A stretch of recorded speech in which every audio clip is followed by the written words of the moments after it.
Galaxy 99 में आपका स्वागत है। तुमने मुझे देखा, रुक गई ये जमीन, जाने मन जाने जा, तुम मेरा महबूब आया है।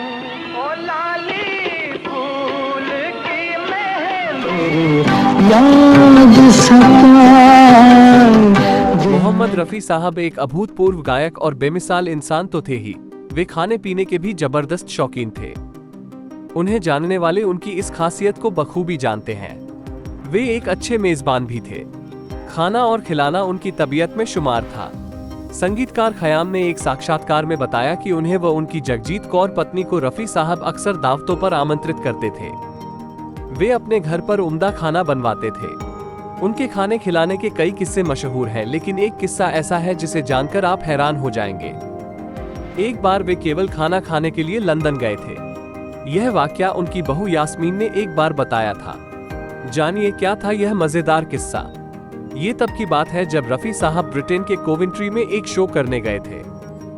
यह उनका लाइव कॉन्सर्ट था। वहां उनकी बहू अपने पति यानी रफ़ी साहब के बेटे खालिद के साथ उनसे मिलने पहुंची। उन्हें रफ़ी साहब कुछ मायूस से नजर आए।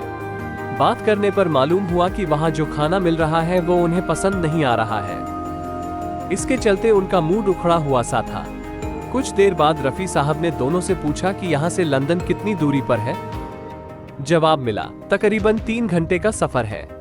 जवाब सुनकर रफ़ी साहब ने यास्मीन से पूछा, क्या तुम घंटे भर में दाल चावल और चटनी तैयार कर सकती हो? यास्मीन ने कहा, हाँ डैडी, बना दूंगी। ये सुनकर रफ़ी साहब बोले, तो ठीक है, हम सब लोग यहाँ से सीधे लंदन चलते हैं, वहीं पर खाना खाएंगे। इस बात को किसी को बताने की जरूरत नहीं है। हमारी पूरी कोशिश रहेगी कि शो के पहले ही शाम 7 बजे या इससे पहले हम कोवेंट्री वापस लौट आएंगे। उनका ये प्लान सुनकर वैसे तो दोनों हैरान रह गए, लेकिन राजी भी हो गए। फिर रफ़ी साहब अपने बेटे खालिद व यास्मीन के साथ लंदन के लिए रवाना हो गए। लंदन में उनका अपना घर था, इसलिए कोई समस्या नहीं थी। वहां पहुंचकर यास्मीन ने झटपट दाल चावल और चटनी बनाई, साथ ही प्याज और टमाटर का सलाद भी तैयार किया। रफ़ी साहब ने ये लजीज खाना खाया और उनकी तबीयत हरी हो गई। खाने के बाद यास्मीन को शुक्रिया कहते हुए उन्होंने बहुत दुआएं भी दी। उनके चेहरे पर बाल सुलभ संतुष्टि के भाव थे, मानो किसी छोटे बच्चे को उसकी पसंद की कोई चीज या खिलौना मिल गया हो।